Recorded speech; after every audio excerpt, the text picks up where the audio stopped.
జగన్ హయాంలో వ్యవస్థలని కుప్పకూలిపోయాయని విశాఖ జిల్లా టీడీపీ అధ్యక్షుడు గండి బాబ్జీ అన్నారు. ఆయన మాట్లాడుతూ చంద్రబాబు సీఎం పగ్గాలు చేపట్టే వాటికి సుమారు 11 లక్షల కోట్ల అప్పులతో రాష్ట్రం ఉందన్నారు. ఎక్కడా కూడా ఆలోచన లేకుండా అతను 24 గంటల పరిపాలనలో 18 గంటలు డబ్బులు ఎక్కడ తేవాలి, బటన్స్ ఎలా నొక్కాలి, ఇదే పని మీద 5 సంవత్సరాల కాలం గడిపిన తర్వాత ఈ రాష్ట్ర పరిస్థితి మీకు తెలుసు. సుమారు 10-11 లక్షల అప్పులతో మరలా మొన్న ప్రజలు ఇదే చంద్రబాబు నాయుడు గారి పట్టం కడితే ఈ అప్పుల్ని మేనేజ్ చేసుకుంటూ ఇతర అప్పులు ఇచ్చిన సంస్థలను మేనేజ్ చేసుకుంటూ అదృష్టవశాత్తు మరి ఆయనకి ఆ జాతకంలో రాసిపెట్టి ఉందేమో గాని ఈవేళ కేంద్ర ప్రభుత్వాన్ని మనం నడిపించే స్థాయిలో మరి ఆయనకి అవకాశం వచ్చింది కాబట్టి ఆ అవకాశం లేకపోతే ఈవేళ మనం కూడా ప్రభుత్వం ప్రజలు ఇచ్చిన ప్రభుత్వాన్ని నడపలేక ఇబ్బంది ఉండే పరిస్థితి వచ్చేది. అందుకనే ఆయన మహద్జాతకుడు అని చెప్పి చెప్పక తప్పదు. ఈవేళ ఆయన కేంద్ర ప్రభుత్వ సహకారంతో మన రాష్ట్రానికి అప్పుడే సుమారు 4 లక్షల కోట్ల రూపాయలు పెట్టుబడులు దగ్గర తీసుకొచ్చినట్లు లెక్క. ఇప్పటికీ మన జిల్లాలోనే, మన ఉమ్మడి జిల్లాలోనే చూసాం సుమారు 2 లక్షల కోట్ల రూపాయలు శంకుస్థాపన ప్రధానమంత్రి చేతుల మీదుగా చేయించడం మనందరికీ తెలిసిన విషయమే. మరి అట్లాగే ఐటీకి సంబంధించి, పోలవరానికి సంబంధించి, ఇంకా ఇతర ప్రాజెక్టులకు సంబంధించి 1 లక్ష కోట్ల రూపాయలు దగ్గర మరి మీకు తెలుసు. పోలవరానికి ఆల్రెడీ సుమారు 15,000 కోట్ల రూపాయలు దగ్గర ఖర్చు పెడుతున్నారు.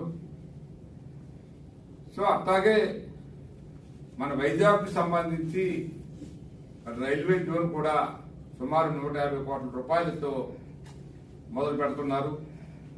మరి మెట్రో కూడా సుమారు 15,000 కోట్ల రూపాయలు దగ్గర డీటెయిల్ రిపోర్ట్ తయారు చేసి మెట్రోని ఎట్లాగైనా ఈ విశాఖపట్నంలో స్టార్ట్ చేయాలని ఆయన కలలు నిజం చేసుకోవాలని చెప్పి కేంద్ర ప్రభుత్వంతో ఆ ప్రాజెక్టుని శాంక్షన్ చేయాలనే ఉద్దేశంతో కూడా ఉన్నారు.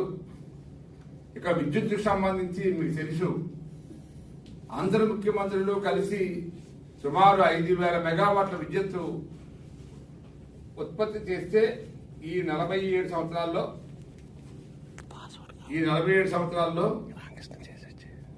సుమారు 18 మంది ముఖ్యమంత్రులు పరిపాలనలో ఈ 5,000 మెగావాట్లే విద్యుత్ ఉత్పత్తి చేస్తే ఈయనొక్కడే ఈ హయాంలో సుమారు 15,000 కోట్ల మెగావాట్ల విద్యుత్తును ఉత్పత్తి చేయడం జరిగింది. కాబట్టి ఈవేళ విద్యుత్తులో మనం ముందంజలో ఉన్నాం.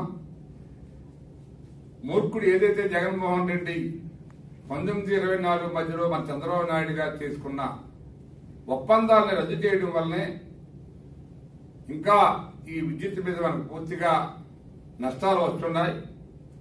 డిస్కామ్ల అప్పులతో ఉన్నాయి. కాబట్టి ఆ రోజే ఆ ప్రాజెక్టుల్ని కంటిన్యూ చేస్తుంటే ఈవేళ మనకు విద్యుత్ మీద చాలా లాభాలు వచ్చాయి. ఇప్పుడిప్పుడే కేంద్ర ప్రభుత్వం ద్వారా కూడా ఈ సూర్యగారు అనే పథకం ద్వారా ప్రతి గ్రామంలో కూడా ఈ సోలార్ పవర్ వాడాలనే ఉద్దేశంతో దీని ద్వారా సుమారు 4,000 మెగావాట్ల విద్యుత్తుని ఈ రాష్ట్రంలో కవర్ చేయాలనే ఆలోచనతో ఉన్నారు. అప్పుడు డెఫినెట్ గా ఇటు వినియోగదారులకి ఉపయోగం ఉంటుంది, అటు ప్రభుత్వానికి ఉపయోగం ఉంటుందనే ఉద్దేశంతో దాన్ని ప్రతి ఒక్క ఎమ్మెల్యే, ఇన్ఛార్జీలు, నాయకులు అందరూ కూడా ఎంకరేజ్ చేయాలన్న ఆలోచనతో పనిచేయమని చెప్పి సూచించడం జరిగింది.